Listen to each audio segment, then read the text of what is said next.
Me and my older brother Cameron were doing a camping trip on the East Coast.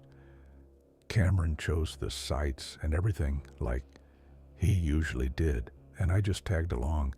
He chose, well, though the campsite was really nice, and since we had to hike to get there, it wasn't crowded. There was nobody around from what we could see. The campsite wasn't very defined, though it was hard to tell if we were even in the right spot. There were several openings in the trees that looked like they could have been the place we were supposed to be at, but neither of us thought it mattered. We set up on one of the grassy openings, and while we initially thought this place wasn't very active, we started to notice we were wrong. There were leftover things scattered around, nothing big like entire tents or anything, but just small things like a trekking pole or some old shoes. It wasn't normal for these things to be left behind, though not at campsites like this that were far out. We both thought it was weird, but we went on with our day. We didn't really do much, just hung out and talked. When it got darker out, we lit up a fire and sat around it a couple hours into the night. I happened to spot something behind Cameron. I pointed at it out. Not sure what it was. Both of us looked, and after a few moments, we were able to tell that it was a small campfire. It was really far out and partially blocked by all the trees, but the tiny orange flame was flickering in the distance. Had it not been for the moonlight being covered by the clouds and the absolute darkness of the woods, there was no way we would have been able to notice it. I guess we weren't alone, though. It was a little odd that they were out in that direction because it seemed like it was just forest over there, no openings or anything to really set up a campsite. Maybe they wanted to be away from other people or something. We didn't think about it too much. We got some snacks and drinks out and talked ourselves into exhaustion. We put out the fire and went to bed around midnight. I fell asleep pretty comfortably, not having any trouble at all, though I woke up at some point in the night. It must have only been an hour or two after I'd gone to sleep. I knew exactly why I had woken up, though I drank a bit too much. Right before bed, needing to relieve myself, I got up and unzipped the tent. I walked out, maybe 50 feet from the campsite, to make sure I didn't attract any animals, and did my business, but as I was out there, I noticed the flame way out in the forest was still lit up.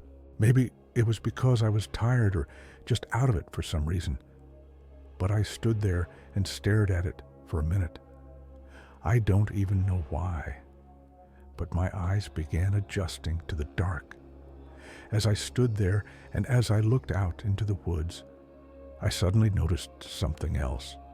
It looked like a figure somewhere far out between me and the distant flame I was looking at.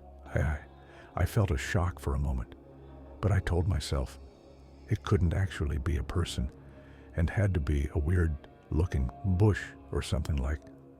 There was no way someone was out in the dark outside our camp at this time of night. But I kept looking, trying to make out what I could, when I started to notice more of these figure-looking shadows in the woods.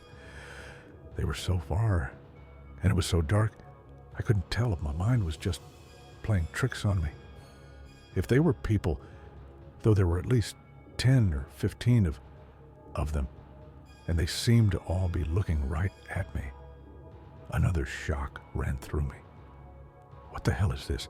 I almost thought I was hallucinating. I turned around and hurried back to the tent. I debated for a second whether to wake Cameron up.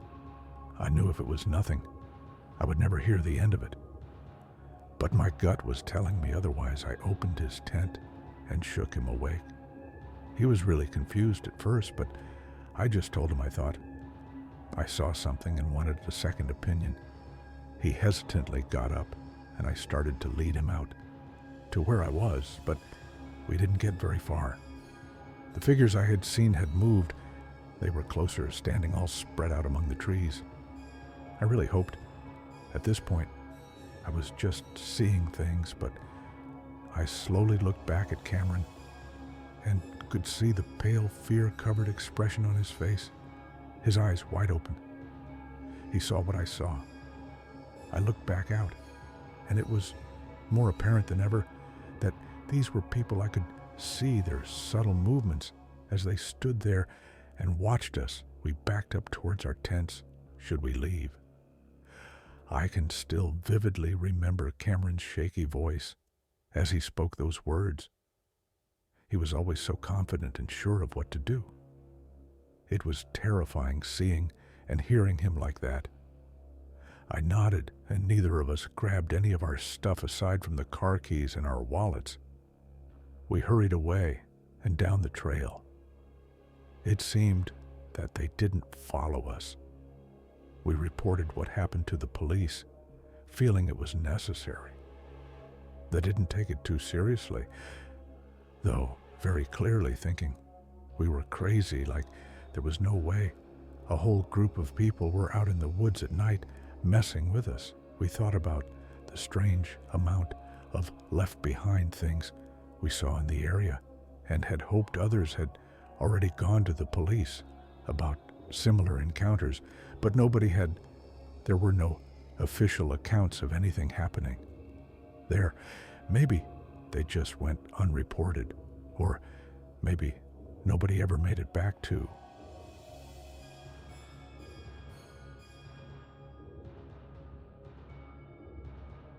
M reported, this was 2 years ago in the middle of spring. I had taken time off work to go camping at a small lake in northern Minnesota. It was a place I'd been to a couple of times with friends or family that decided to join me. But this time, it was just me. The hike to get there took about 2 hours, but it wasn't too rigorous, mostly just flat trail all the way there. I set up my tent and other things a bit into the woods, so as to not be right up against the lake. Then I unfolded my chair, popped open a beer, and listened to the calm sounds of the water and the birds chirping. It was already late into the day, so I didn't have much time before the sun started going down. I always enjoyed nighttime in the woods, though it was always so quiet and almost felt freeing. In a way, I don't know how else to describe it. However, this night was different. Once the sun went down, I built up a campfire and continued relaxing. Yet, this feeling came over me that usually didn't happen. I felt like I was being watched. I kept looking around at the trees and the darkness that surrounded me, having this uneasy, almost paranoid feeling. I was never like this, so I wasn't sure what was going on every time I looked around, though I didn't see anything at all. The problem was that it was so dark, I'm not sure I would have been able to see anything, even if there was something or someone out there watching me, of course, with no real reason to feel the way I did. I did my best to suppress the thoughts and try to ease my mind away from it. Eventually, I was able to distract myself by thinking about some personal stuff I had going on in my life. It wasn't a fun distraction, but I guess it was better than being paranoid. Hours passed. I want to say it was about 10 or 11 by this point, when there was a very sudden and loud crack in front of me, like a large stick snapping under heavy weight from somewhere right ahead of me. It was pitch black out there. I couldn't see anything. The sound was so loud, though it echoed across the woods, a shiver ran through me. It sounded like something heavy stepping on a branch. Was it a large animal, or was it a person? I wasn't sure which I was more afraid of. I pulled out my bear spray. then called out, "Hello, someone out there." There was not even the slightest sound in response to my voice. I couldn't help but feel like if it were a large animal, I would have heard them walking around, brushing up against the bushes and crunching the leaves. I kind of just sat there for a minute, staring out into the dark and waiting to see or hear something before I'd remembered I'd brought a flashlight with me.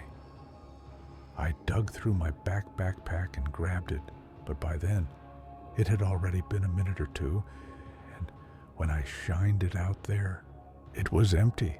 Nothing out there at all.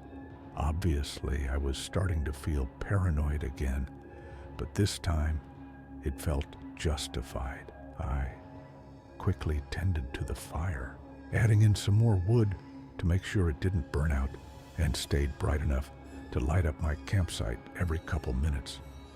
I turned my flashlight back on and just scanned the area. Then, one time I turned it on, I immediately saw something at the far end of the light. It was a person, definitely a man. They were freakishly tall, not like inhuman or anything, but maybe like 65. They instantly moved out of the light, going further back where the light couldn't reach. My adrenaline was pumping. Had my gut feeling been right? This whole time I thought back to the sound I heard earlier and how it sounded like something large enough to make such a loud crack sound. The guy I saw was huge at that height. He was probably 250 pounds, at least. It had to have been him, which means he was out there watching me. For who knows how long, I panicked, taking down my tent and shoving my belongings into my backpack. I knew which way he ran from the light, so I ran off in the opposite direction, which also happened to be back toward my car. After a while, I felt safe enough to turn on my flashlight on the dim setting and walk the rest of the way. While I walked, I tried to think up reasons for him being out there. Something definitely would have happened. I have no doubt about it. But the guy was huge. Why didn't he just attack me or rob me right away? Why wait and watch me? The only thing I could think of is if he might have been trying to see if I had a gun or a weapon on me, or he could have just been waiting for me to go to sleep. I got back to my car and drove home. I still go out camping, but it's never been the same since that night. Now I always have that paranoid feeling like I'm being watched from somewhere that I can't see. Hopefully it's just a feeling. This happened a while ago. I want to say 2014. I live in a pretty woodsy town, like with lots of forest around it, in plenty of small campgrounds. Within an hour or so, I had a 4-day weekend off from work, and I hadn't gotten out in a while, so I decided to head to one of these campgrounds for a laid-back weekend camping trip. The campground I chose was a small one where you park in a small dirt area and choose one of the 3 sites they had to set up your tent at. There were already fire pits set up and even some grills and benches. They looked awful, but I guess some people still use them. All 3 spots were open though, and no other cars were there, so I just chose the one on the far left and put all my things over there. The walk from my truck to the campsite was only about 5 minutes, but the area was very densely covered in trees, so it still felt like I was fully in the woods. Plus, the actual camping ground was about 45 minutes from town. As well, it was about an hour in that I realized I had no idea what to do. Like, should I just sit here and relax or read a book? I didn't really know. I thought maybe there was a trail or something I could walk on, so I went back to where the entrance was to see if there was anything. There wasn't, but there was another car next to mine now, It was an old red Toyota, like really old, rusted all around, and with dents and scratches all over. And one really strange thing I noticed about it was it didn't have a license plate on either the front or the back. I didn't really know what to think, but I figured they must have been camping at one of the other spots with no trail. Though I went back to my campsite and just sat on a log after only 10 minutes. I heard footsteps coming up behind me. I looked back. There was a guy walking down the trail. He had no backpack or anything. And he was looking right at me, like he was coming down just to talk to me or ask me something. The man looked like he was in his 30s, but he almost looked older because of how he was put together, or rather, not put together. His brown jacket had holes all over it and was covered in stains, and his beard and hair were oily and shaggy. "You wouldn't happen to be able to help me with something real quick, would you?" he asked. Having nothing to do, I said sure, and stood up, but he quickly said thank you, and that he was just asking for.